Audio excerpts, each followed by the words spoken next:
Olá, bem-vindos de volta. Estamos aqui na nossa segunda etapa, hoje, segundo momento da nossa aula síncrona. Hoje é dia 20 de setembro de 2021.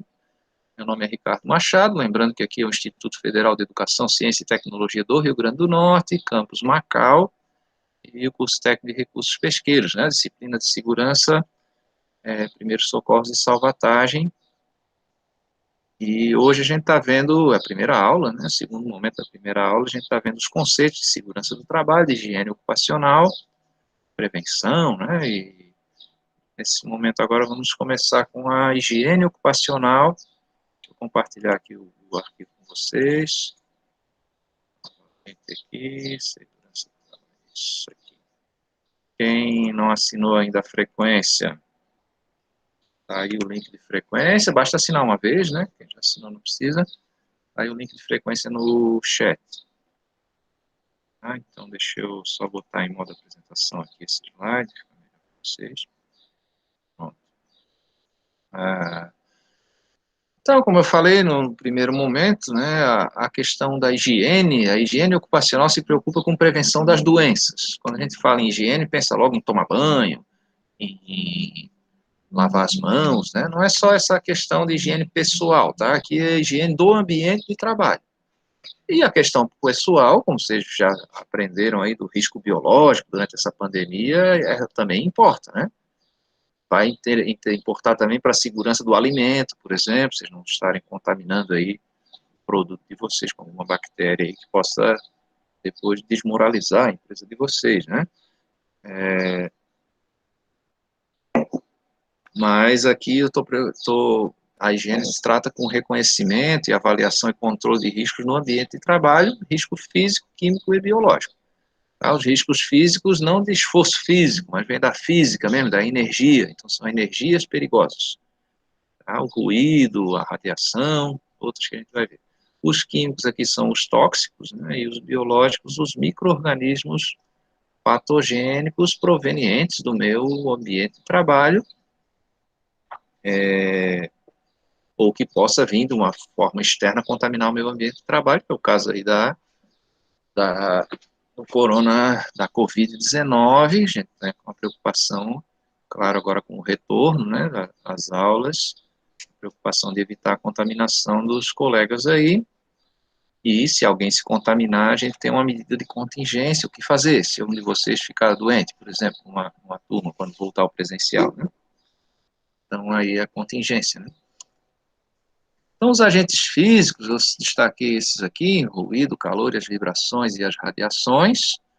A gente vai depois ter uma aula só para ruído, uma aula só para calor, uma aula só para radiações, tá? Quando falar de ruído, a gente fala de vibrações também. E os químicos são aquelas substâncias nocivas na forma líquida, na forma de poeira, particulado suspenso, ou gases e vapores também, no ar que eu estou respirando. Os biológicos têm a ver com os micro-organismos patogênicos, vírus, bactérias, protozoários, parasitas, também os príons. A gente viu agora um caso de vaca louca aqui no Brasil, né?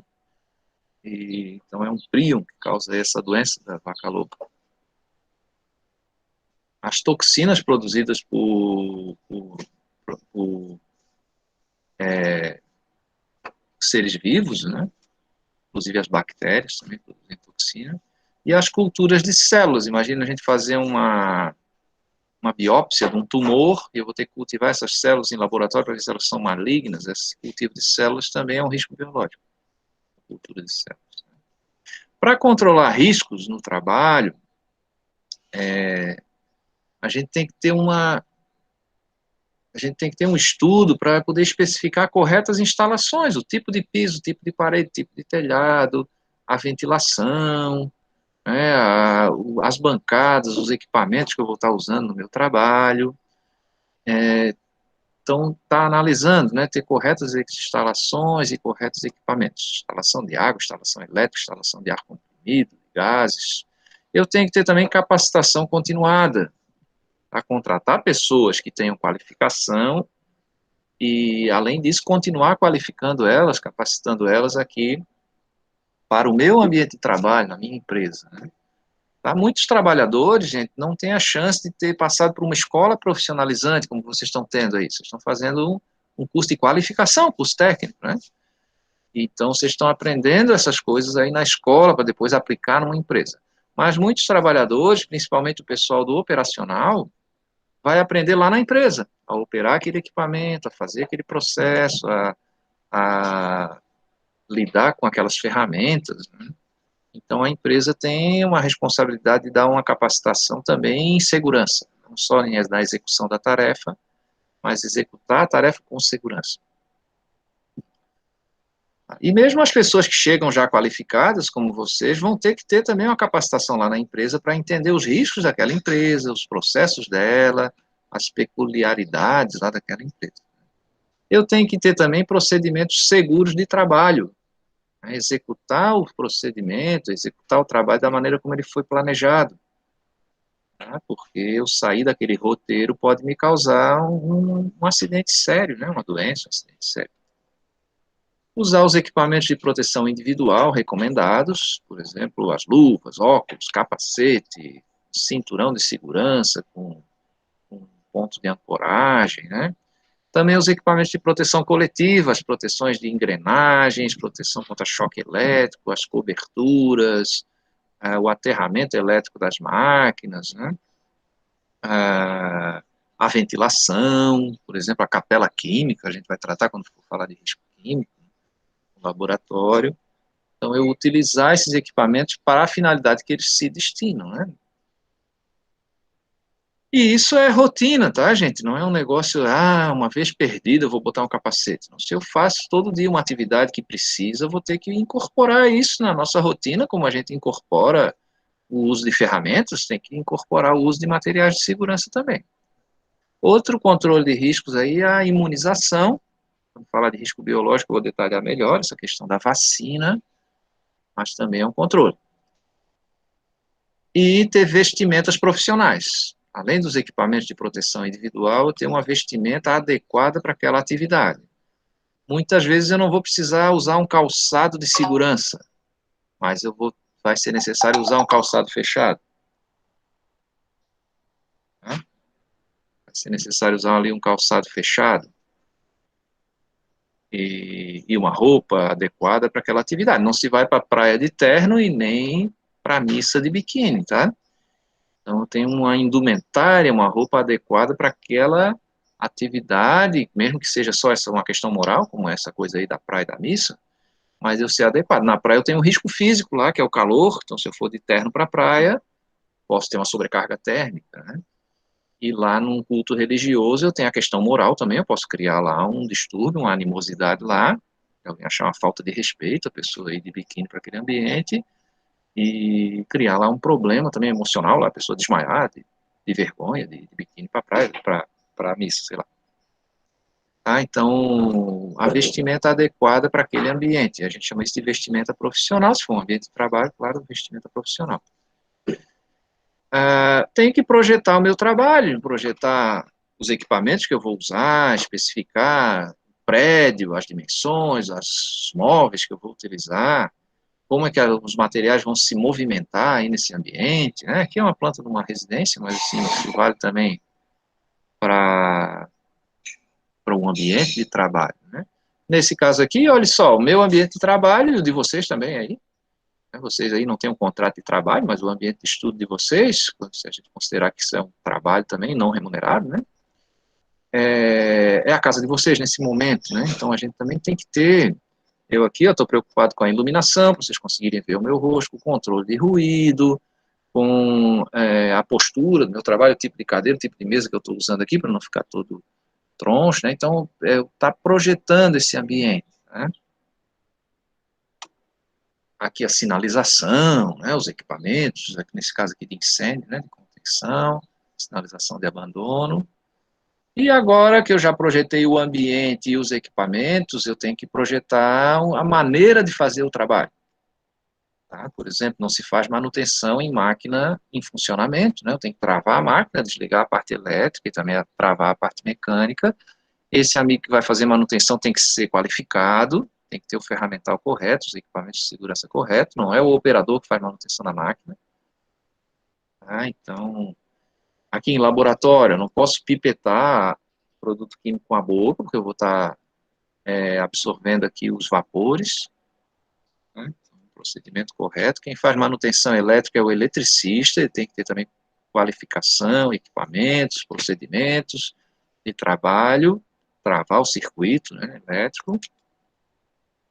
E tem também a especificação dos equipamentos de proteção coletiva, os exaustores, a cobertura do prédio, tipo de piso, guarda-corpo, né, as proteções contra queda, a proteção de engrenagens, proteção contra choque elétrico, já falei, projeção de partículas.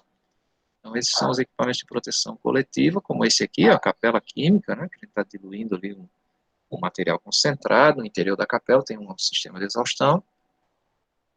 Aqui um amortecedor de vibração para diminuir o ruído e a vibração do equipamento no ambiente de trabalho. Mantas para ruído, isolantes de ruído, acústicas. E também o EPI, para cada situação, eu vou ter um EPI mais adequado. Aqui, ó, todos os dois aqui para proteger os olhos, mas dependendo da situação, eu posso ter um mais sofisticado, por exemplo, um óculos vedado. Esse de cima é para projeção de partícula líquida ou sólida que possa ofender a minha pele, tá? E esse aqui é quando somente pode ofender os meus olhos, eu uso esse óculos da direita, né? Senão tem que usar o protetor face shield aqui, o protetor facial, escudo facial. E se é um vapor, né, um gás, um vapor, pode ser absorvido pelo meu olho aqui, um óculos vedado. E aí também um vapor vai precisar também um respirador. Então, calçados também temos vários tipos, calçado isolante térmico, calçado com isolamento elétrico, calçado com isolamento para umidade, antiderrapante. Existe calçado que tem biqueira de aço para prevenir o esmagamento dos dedos aí. Então, também especificado para aquele tipo de atividade. Esse branquinho é muito comum na atividade de vocês aí, porque a gente vai ter ambientes úmidos, higienização de piso, né? Comum. Quando eu tenho uma atmosfera tóxica, vou usar o respirador, né? Ele pode ser descartável, como esse ali de cima. Esse ali, inclusive, é o N95, né, o respirador para risco biológico. E quando eu estou acima de determinado limite de concentração, eu tenho que usar esse outro respirador aqui da esquerda. Quando estou acima de 10 vezes o limite de tolerância da substância, eu tenho que usar esse respirador que tem o filtro destacável, tá? A gente chama de cartucho, aí, o filtro destacável. É claro que o tipo de filtro depende do produto que eu tenho no meu ambiente, né? A gente vai especificar o filtro. Esse pretinho aí, que tem a borda preta, é para vapores orgânicos. Então, aí uma pintura que você vai fazer. Esse meu teto aqui, ó, fui eu que invernizei, tá? Minha cobertura do meu... Eu que montei também essa instalação aqui, essa cobertura, fui eu que dobrei aquela calha ali com uma chapa de alumínio. E para pintar isso aqui com solvente, o solvente o verniz tem um solvente muito forte, né? Então usei um respirador igualzinho esse aí de cartucho, para preservar aqui a saúde do professor. Ah, eu ia me intoxicar, ter câncer de pulmão, só pintando uma vez isso aqui? Não, mas já me dá efeitos de depressão do sistema nervoso central, você tem tontura, você tem vários problemas aí na hora, né? Então é sempre bom a gente estar se protegendo. E a especificação desses materiais, ela está no PPRA, tá? Programa de Prevenção de Riscos Ambientais. Esse programa agora está sendo substituído por um outro programa, o PGR, Programa de Gerenciamento de Risco, mas vai valer só a partir do ano que vem. Então, atualmente é esse aqui, Programa de Prevenção de Riscos Ambientais, onde a gente vai antecipar a geração de um risco, vai também reconhecer aquele risco que já existe, aqueles riscos, né, o ruído, o calor, os químicos, os biológicos aí, vai avaliar esses riscos agora, tem um ruído, né, eu vou mensurar esse ruído lá com o equipamento para ver se ele está acima do valor permitido. Se ele estiver abaixo do valor permitido, não é um problema, né, mas se estiver acima, aí vou ter que usar o protetor auricular ou botar lá um isolamento de ruído na máquina, tá? Ah, tem ali uma fumaça, por exemplo, a minha embarcação emite uma fumaça do motor a diesel. Será que essa fumaça pode intoxicar o meu funcionário? vou lá mensurar para ver se aquela concentração ali é perigosa, né? Para aquele ambiente, por exemplo, pô, será que ali na cabine, onde o motor está instalado, quando a pessoa entrar, vai ter uma concentração de fumaça ali que pode matar alguém? Então, essa é a avaliação, tá? A gente vai lá mensurar isso, avaliar de maneira qualitativa primeiro, né? E depois quantitativa, tá?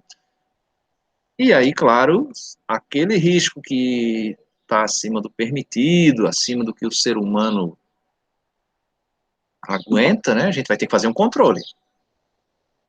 Vou melhorar, vou tubular esse escapamento para ele sair para a parte externa, vou botar um filtro, vou botar uma manta para isolar o ruído desse motor. Aqui vai ter que usar o EPI, vai ter que usar o protetor auricular quando entrar naquela cabine.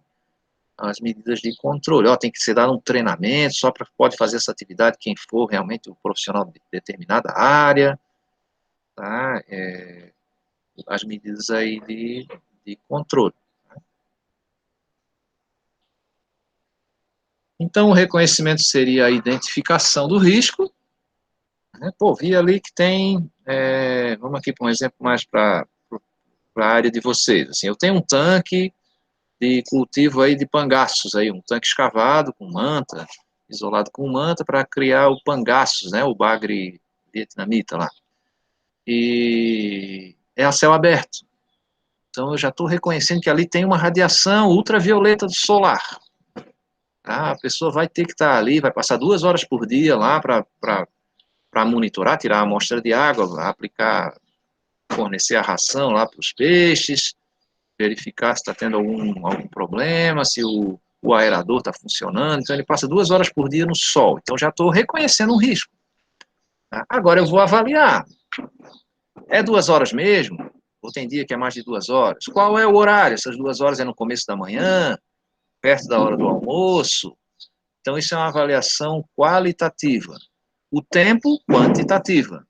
Se eu tiver um instrumento que possa me medir essa radiação, quantitativa também. Quantidade, né? Quantitativa vem de quantidade. E aí vou estabelecer, caso esse resultado dessa avaliação me dê algo preocupante, vou estabelecer medidas de controle. Por exemplo, essa medida de controle pode ser na fonte. Vocês estão vendo esse meu aquário aqui atrás, ó, um aquáriozinho pequenininho ali de 12 litros. Tem ali umas peixe paulistinha, tem coridora, tem também um peixinho espada. Tá? Então, assim, o que aconteceu aqui? Começou a dar limo aqui, começou a dar alga, ficou tudo verde. Né? Aí o cara me aconselhou assim, tira esse aquário do sol, é uma medida de controle. Eu disse, não, eu não quero tirar ele do sol, é o lugar que eu quero ter o aquário aqui, no ambiente, ele só de decoração. Então tem que ter outro controle. Então o senhor faz o seguinte, tenta botar uma barreira no aquário, para ele não pegar muita luz, barreira lateral. Bota um filtro que tem uma lâmpada ultravioleta para matar a alga. Ela vai se multiplicar pela fotossíntese, porque tem muita luz, então com esse filtro, você consegue, com uma lâmpada ultravioleta embutida, você consegue matar a alga. Então, medidas de controle, tá? Que pode ser na própria fonte ali. Então, por exemplo, não dá de eu apagar o sol, mas dá de eu resolver na propagação. Se eu botasse um telhado aqui, que evitasse entrar muita luz aqui, eu estou resolvendo na propagação. Tá? Ou na pessoa, nesse caso aqui, o risco não está diretamente atingindo uma pessoa, que é só a qualidade da água do aquário, né? Mas na pessoa, entenda aí, vacinação, treinamento, EPI, tá? Na propagação pode ser equipamento de proteção coletiva, tá? Para não evitar que esse risco chegue na pessoa. Na fonte também pode ser um equipamento de proteção coletiva, um isolamento de ruído, isolamento de vibração. Tá? Então, os vários controles que a gente vai estar usando para evitar aí o acidente e a doença do trabalho, nesse caso aqui da higiene ocupacional, risco físico, químico e biológico. Tá? Mais para frente a gente vai ter, já expliquei, né? Vai ter aulas referente a vários desses riscos. Né? Então, deixa eu parar essa apresentação aqui. Já vai entrar no conteúdo da próxima aula, que é o acidente de trabalho. Estão conseguindo acompanhar aí, gente? O que vocês estão achando dessa aula? Diga aí, se manifeste aí no chat, pode abrir o áudio aí, falar alguma coisa para ficar gravado aqui para o meu pedagogo. acompanhar se a minha aula é boa ou se é ruim. Olha só, já perceberam que o meu estilo não é tão formal, né? Eu conto umas piadas, dou uns exemplos mais práticos, paro a aula, interrompo aí, mas assim, tem uma sequência, né?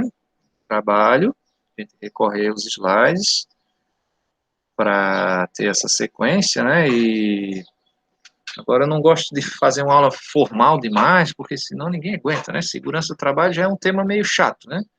Você fizer só essa coisa legalista, ninguém, nem eu aguento ensinar. Quanto mais vocês aí se concentrar para aprender, tá? Mas qualquer coisa vocês vão interferindo aí, tá? Vamos trocando umas ideias aí com o professor para melhorar a nossa aula, né? Até o câncer evolui, o professor também evolui, tá? A gente também vê o que está dando certo ou errado e vai melhorando aqui os nossos métodos, né? Deixa eu pegar, botar mais uma aguinha aqui. Aí, vamos lá. Alva, vou até ler o que está escrito nesse chat aqui para vocês, já que vocês não querem falar, ó. Daniel está dizendo que está tranquilo, o André Darian está dizendo que está ótima aula, o Daniel falou que a aula é bem dinâmica, Edinaldo também disse que está show, beleza, estou feliz aqui, o professor também fica feliz aqui de ver o seu trabalho reconhecido, né? Vamos lá, deixa eu abrir outro slide. Abrir uma janela. Só ver a alegria aqui quando vocês começaram a entrar no grupo ali do WhatsApp. Legal, se interessaram. Assim que eu fiz o convite, já 3 pessoas já lá no Google Sala de Aula já entraram na turma. Estão com vontade aí de aprender. Muito bem. Aí, vai aparecer para vocês agora o slide.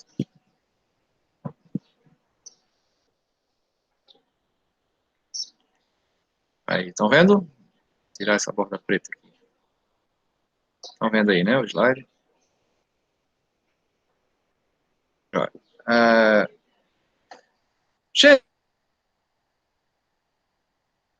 Aquela perda instantânea da capacidade de trabalho. Eu vim trabalhar hoje, estou com saúde, estou tudo bem, eu consigo andar, eu consigo manipular as coisas, eu consigo falar, mas assim, eu estou me sentindo meio mal, estou com uma tontura, eu estou me sentindo, não estou conseguindo me concentrar porque estou com um problema em casa, meu filho está doente, então eu já não vim no meu dia muito legal, né, o inferno astral, ou então, não, está tudo bem, estou feliz, estou bacana, estou com a mente focada no meu trabalho, mas chegando lá no meu trabalho, eu posso encontrar uma situação que, que me gera essa perda instantânea, tá? Diferente da doença, que você vai ficando doente, o acidente é na hora, tá? Então, pô, cheguei, fui atropelado chegando na empresa, né? Então, um acidente de percurso, que a gente chama aí. Pô, cheguei na empresa e aí caiu uma lâmpada na minha cabeça. Cheguei na empresa, tomei choque numa máquina, que nunca deu choque. Ou cheguei na empresa e estava distraído e aí acabei usando uma ferramenta lá sem o material de segurança, ou uma ferramenta que eu não fui treinado para usar, e o meu chefe também não observou isso, que eu fui fazer aquilo, e aí me acidentei, arranquei o meu dedo, quebrei minha perna, sei lá, furei o olho. Então esse é o acidente de trabalho, tá? É um evento súbito, né? E só falo de desgraça, né? O Daniel está dizendo ali, misericórdia, que falta de sorte, né? Na década de 90 tinha um personagem na rádio que era o Papael, né? O Papael dizia assim, eu tenho o corpo fechado, nada me acontece. Aí, tudo acontecia com ele, morreu, caía, se queimava, acontecia um monte de desgraça com o Papael. Então o que a gente quer aqui é essa placa antiga da CIPA, né? Dizer, ó, estamos há 900 dias sem acidentes, nosso recorde é 1000. Você já deve ter visto aí naquele filme Monstros S.A., né? Estamos a 0 dias sem acidentes, né? Quando acontece lá, eles achar a meia da menina, da criança lá, e estamos a 0 dias sem acidentes. Então, a gente quer realmente não ter acidentes, quebrar os nossos recordes de acidentes. O Brasil, infelizmente, é um dos recordistas mundiais aí de acidente de trabalho. Isso dá um prejuízo grande para a nação, não é só para o acidentado. O acidentado já é uma desgraça grande, porque o seu maior patrimônio é o seu nome, né? E o seu segundo maior patrimônio é a sua força de trabalho. Tá? Mesmo quem pensa que é rico, algum de vocês pode pensar que é rico, mas assim, se você não consegue viver sem trabalhar muito tempo, seu dinheiro acaba logo, você é pobre, né? Você tem que trabalhar. E se você depende da sua força de trabalho para obter a sua renda, a renda da sua família, é uma grande desgraça você, por exemplo, não poder mais fazer aquela atividade. Tá? Assim, ó, minha profissão é motorista, e aí, de repente, eu sofro um acidente e não posso mais dirigir porque fiquei cego nesse acidente. Olha só o que vai ser da minha vida agora que se eu só sei fazer aquilo, né? Só sei ser motorista, preparei a minha vida inteira para ser motorista. Então, a primeiro prejuízo é claro para o acidentado, mas a empresa também tem um prejuízo grande porque esse acidentado vai deixar de produzir. As pessoas que vão substituir esse acidentado têm um custo também de substituição, uma hora extra que eu vou ter que pagar para alguém para fazer aquele trabalho daquele acidentado. As pessoas que viram ele se acidentar também vão ficar com medo de realizar o trabalho que ele faz, ou vão ficar com receio, vão produzir menos, porque pode até ficar com raiva da empresa e dizer, matou o cara aí, o colega, não estou nem aí, né? E produzir pior. Né?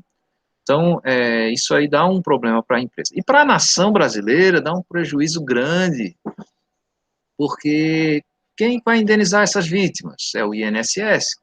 É o dinheirinho do governo, né? Mas quem é que bota o dinheiro lá no governo? Vocês acham que o governo produz a sua própria receita? Não, ele vive de arrecadação de impostos, né?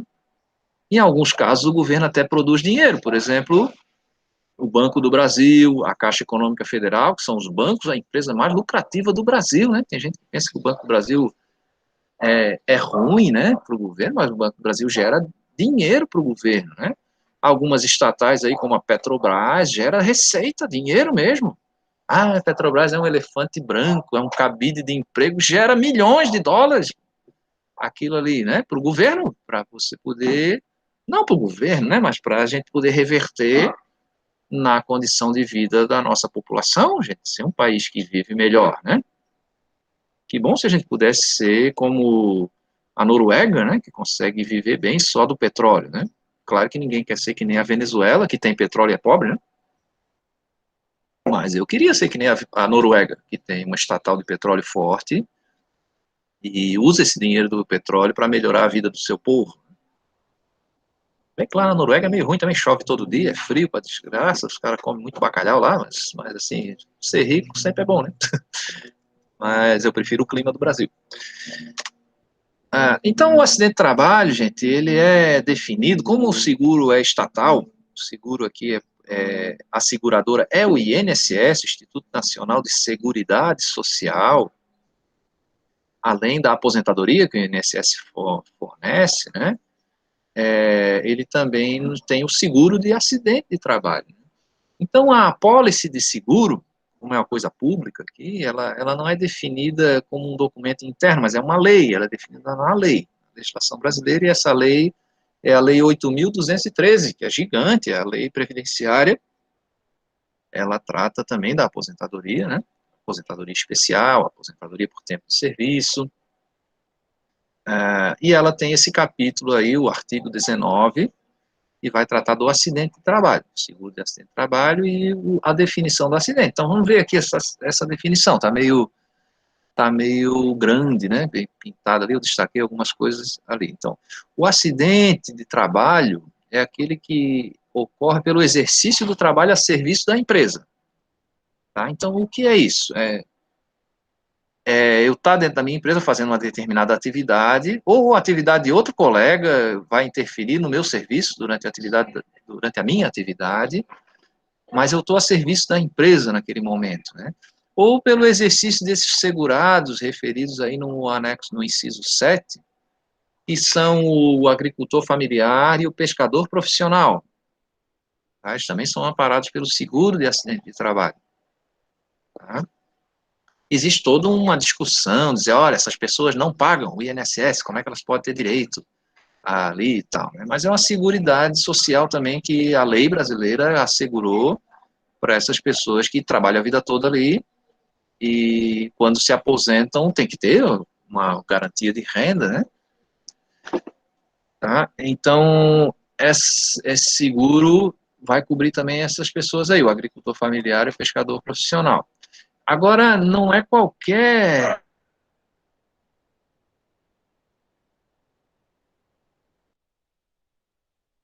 Vamos ver a diferença. O que é uma lesão corporal? Queimadura, fratura, luxação, um choque elétrico que faça o meu coração parar. Tá? Então, isso é uma lesão corporal. Um acidente de trânsito aí que me machuque, né? Que me queime, me tem impacto, né? Que me dê uma fratura. E o que é uma perturbação funcional? Aqui tem a ver com os sistemas funcionais, por exemplo, lesionou meu sistema respiratório, lesionou a minha mente, por exemplo, eu tive um trauma emocional, eu sou um motorista profissional, e aí eu fui ameaçado com uma arma por um bandido, e aí eu me dá um trauma emocional que eu não consigo mais dirigir, porque eu fico com medo de ser assaltado novamente. Então, essa questão funcional, ela tem que ser comprovada. A lesão corporal também, mas essa lesão, quando é mental, ela tem que ter uma comprovação por um psiquiatra, né? Ter um laudo de saúde mental, né? E a lesão corporal também tem que ser atestada por um médico e vai me dizer, ó, foi uma fratura. Essa fratura requer 30 dias de afastamento do serviço, né? Então tem que ter aqui, não é só eu dizer assim que, pô, tô com uma dor aqui, já é um acidente de trabalho. Então vou ter que ter um laudo médico dessa dor, para ver se essa dor me causou ou a morte, né? Ou a perda, ou a redução da capacidade de trabalho. Então, o que é a perda? A invalidez permanente. Tá? Então, eu fiquei tetraplégico lá e não consigo fazer mais nenhum trabalho. Tá? Fiquei cego e não consigo realizar outro trabalho, porque não... Mesmo assim, existem trabalhos que um cego pode realizar, né? Mas então, esse seria a perda total, né? E a redução, ó, perdi um dedo, eu quebrei o joelho, agora não consigo correr, só consigo andar. Eu tive um trauma emocional e agora eu vou realizar o meu trabalho de uma outra maneira. Tá? Então, essa é a redução. Essa perda ou redução, o caso da morte é sempre permanente, né? Mas se voltar é só para assombrar o técnico de segurança, né? Vai morrer, está morto, né? Mas a perda ou a redução da capacidade de trabalho, ela pode ser permanente ou temporária. Vamos aqui para uns exemplos. Eu tive um aluno que era jogador do ABC, o time de futebol aqui de Natal, né? Uma vez perguntaram se eu era América ou ABC. Eu digo, ó, eu sou figueirense, eu não vou ter time local aqui, que eu não quero ficar inimigo da metade da população, tá? Então eu torço pro Figueirense. Ah, mas Figueirense é preto e branco, né? Então é o ABC. Não, senhor, que história é essa? Aqui eu estou em cima do muro, eu sou do centrão aqui na parte de time, né? Mas esse aluno, ele era jogador do ABC, então o que aconteceu? Como ele contribui para o INSS como atleta profissional, o clube paga lá o INSS dele, ele quebrou o joelho numa partida de futebol. E aí voltou, foi afastado do trabalho, passou um ano com fisioterapia, fez uma cirurgia. E aí, quando voltou, começou a treinar 6 meses, a conseguir ter condição de jogo, né? E aí deu uma lesão no outro joelho. Não quebrou, mas deu um desgaste no outro joelho. O cara era altão, grandalhão, era um zagueiro. Os zagueiros normalmente no futebol são altos, né? Para poder cabecear, né? Bolas, defender ali a área. E aí o INSS disse, não, olha só, você não tem mais condição de ser jogador de futebol. Ah, e aí, vão me aposentar? Não, você tem condição de ter um outro trabalho. Tá? Então, essa tua redução foi temporária, mas agora, como lesionou o outro joelho, você não tem, se você continuar jogando futebol, com exercício de impacto, com força física, lesionar de novo, né? Então, o INSS pagou para ele uma readaptação, aí, uma reabilitação para ele mudar de profissão. E é por isso que ele foi meu aluno, que ele fez o curso técnico de transações imobiliárias lá no Senac. O INSS pagou esse curso, na época custava R$ 4.000, para ele aprender uma outra profissão que ele possa executar com essa lesão dele, tá? Mas assim, poderia ter sido temporário também, pô, tô jogando futebol, aí quebrei, deu uma lesão, um estiramento ali na panturrilha, aí vou ficar aqui 30 dias, bota no gelo, faz fisioterapia, 30 dias afastado, quando eu voltar, eu volto com a minha capacidade plena para o trabalho, então ela foi temporária, foi uma perda da minha capacidade do trabalho de ser jogador de futebol, mas foi uma perda temporária. Tá? E é possível ter uma redução permanente também. Por exemplo, arranquei o dedo, aí eu volto para o trabalho e consigo trabalhar sem aquele dedo, mas com uma redução de capacidade de trabalho permanente, que não vai crescer outro dedo ali, porque eu não sou filhote de caranguejo para nascer outro dedo, mas eu tive ali uma redução permanente, né? Tá? Entenderam o conceito? Se não encaixar nesse conceito, gente, eu não posso pagar o prêmio do seguro. Não é exatamente um prêmio, né? Mas as seguradoras chamam de prêmio da apólice, né? Então eu não posso pagar porque eu não enquadrei na lei. Tá? Pô, eu tive uma dor aqui, mas essa dor não me incapacita para o trabalho, não me afasta do trabalho. Essa dor, fiquei bom logo ali, não perdi a capacidade para o meu trabalho. Então, não posso acionar o seguro para isso, tá? Ah, foi um acidente doméstico, eu tropecei em casa e aí quebrei o braço. Não estava a serviço da empresa, a não ser que seja um home office, né, aqui. Mas eu não estava a serviço da empresa, não estava no local de trabalho, nem em missão a serviço da empresa. Então, não é um acidente de trabalho, tá? Então, não vou ter direito a esse seguro de acidente de trabalho. E o que é esse prêmio do seguro? Vamos ver. Já mais para frente aqui já vai ver. Os acidentes, gente, como já expliquei, eles têm custos, tá? Dinheiro. Tá? Tem um prejuízo grande para o acidentado, para a empresa, para a nação.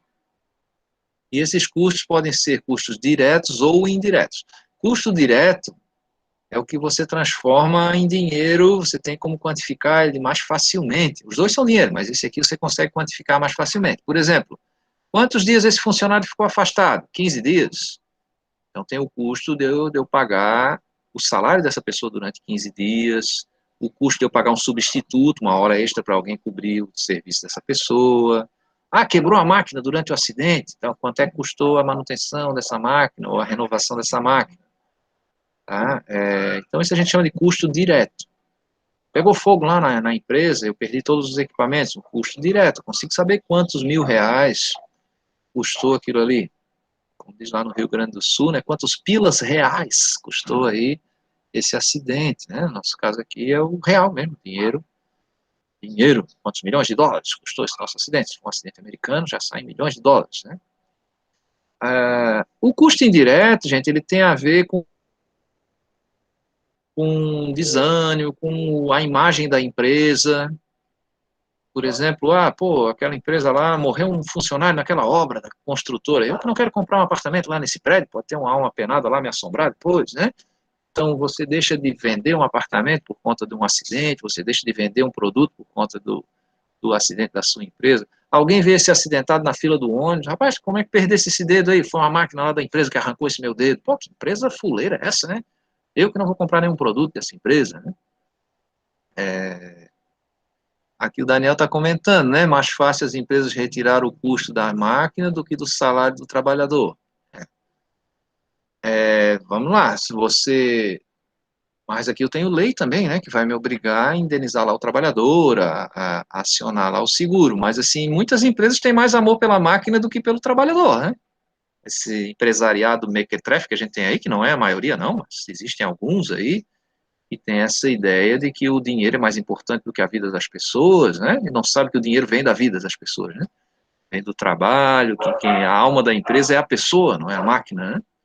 A máquina é um corpo sem alma, não funciona. Né? Então, assim, mas ocorre, eu fui numa empresa que tinha uma máquina de bordado, que era o único setor da empresa que tinha ar-condicionado. Aí perguntei para o empresário, por que só aqui tem ar-condicionado? Esse funcionário aí se aposentou trabalhando, tá? Trabalha no ar-condicionado, mas aqui tem, mas não é por causa dele não, é porque senão enrosca a linha, se enrola ali, prejudica a máquina. Digo, então a preocupação maior é a máquina do que o ser humano, né? Pode ocorrer isso, né? Mas aí a gente tem que também mudar essa visão, melhorar isso, né? E quem muda isso também são as pessoas, sabe? Pode ser que as máquinas mudem isso algum dia aí, com a inteligência artificial, aí a gente entra aí no mundo aí da Skynet, vem um exterminador do futuro matar a gente, porque acha que a máquina é mais importante do que o homem, mas assim, posso ter empresas que são totalmente automatizadas, mas assim, o valor, gente, da vida humana não tem como quantificar. não é como trocar um parafuso, trocar um computador, uma empresa, né? E claro, para a família daquele funcionário, daquele trabalhador, aí mesmo é que não tem valor, né? Não tem, não tem valor, não tem um grande valor, não tem um valor financeiro. Dá para tentar dizer, ó, a vida de uma pessoa custa 10 mil reais, custa 100 mil reais, né? Apesar de na legislação, no meio jurídico, ter como se calcular isso, sabe? Pô, a pessoa morreu, quanto é que tem que ser a indenização? Então, vai se ver a profissão, vai se ver a idade dessa pessoa, quantos anos de produtividade ela ainda teria na vida, para calcular. Ó, arrancou um dedo na minha mão. Dependendo do dedo, tem um preço. Esse dedo aqui, por exemplo, o polegar opositor, é o mais caro. Se eu perder ele, né? Porque eu perco a habilidade da minha mão de segurar as coisas. Imagine você pegar uma caneta sem ter o polegar, né? Então, na hora se calcula isso, né? Meio frio isso, se calcular a vida das pessoas, mas assim, existem tabelas aí, fórmulas aí para se calcular essas indenizações.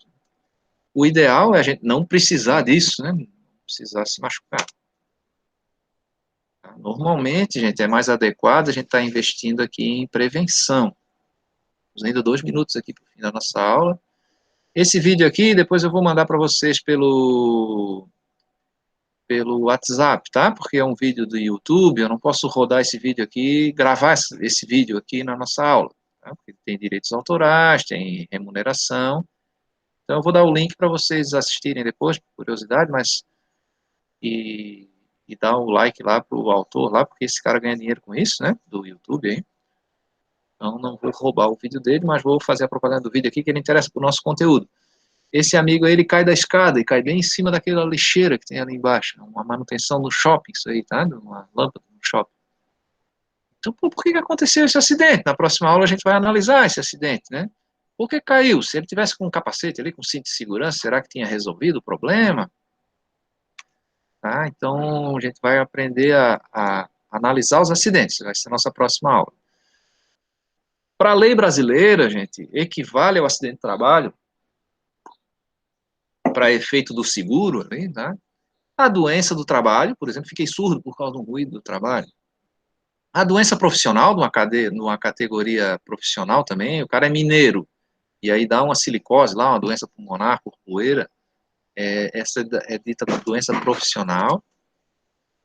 O acidente no local de trabalho, em consequência de ato de agressão, um colega de trabalho resolveu agredir você, uma sabotagem, alguém resolveu botar um fio elétrico ali para fazer uma brincadeira e dar um choque no colega de trabalho, né? Um terrorismo, alguém resolveu mesmo tocar fogo no parquinho, como disse ali o colega agora no chat ainda há pouco, né? Um atentado mesmo contra aquela empresa, uma manifestação violenta sobre alguma coisa, e que gere lesão em alguém, também isso equivale a acidente de trabalho.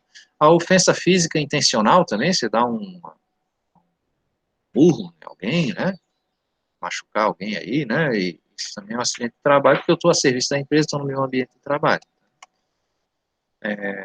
Não é um acidente típico, porque ele não é da rotina do meu trabalho, mas pode ocorrer, tá? E a doença proveniente de uma contaminação acidental, tá? Então, eu estou lá dando aula e me contaminei na aula com o coronavírus, lá por conta de um aluno que estava contaminado, ou me contaminei, eu sou dentista e furei o dedo com a agulha contaminada lá e contraí hepatite, por exemplo, uma contaminação acidental com um produto químico também, me contaminei lá, intoxiquei. Então, essa doença, essa contaminação é também considerada um acidente de trabalho. E o acidente de trajeto, passamos um minuto aqui da aula, mas só para encerrar esse slide, o acidente de trajeto é aquele ocorrido do trabalho para casa ou da casa para o trabalho no horário compatível. Tá? Então, não é só acidente de trânsito, tá, gente? Eu fui atropelado de bicicleta, fui assaltado, um boi me chifrou no meio do caminho, levei o coice de um jumento que tinha ali na frente do campus. Então, esse é o acidente de trajeto. Agora, eu tenho que estar me deslocando de casa para o trabalho ou do trabalho para casa. A gente teve um colega que faleceu aí num acidente de trânsito, aí embaixo do meio, voltando para casa, se acidentou, bateu no ônibus aí esse ônibus de Macau, né? E, e morreu, né? Então, assim, é um acidente de trajeto, tá? Muito bem, vamos encerrando por aqui por hoje. Quem não assinou a frequência, ainda tem uma chance, assine agora, está aí o formulário no chat. Façam as atividades lá. Eu vou ver com o pedagogo aqui que choque de horário é esse que está dando aí com a aula de inglês, tá? E a gente vai se falando ali pelo WhatsApp. Entrem no grupo do WhatsApp, peçam aí para o líder da turma o link de convite, quem não entrou ainda. E a gente vai se falando pelo WhatsApp e eu vou para ver se vai dar certo essa nossa aula de amanhã, tá? Ok, muito obrigado pela atenção, parar aqui a gravação, tchau, tchau, muito obrigado aí pela audiência e pela preferência, como dizia o Faustão.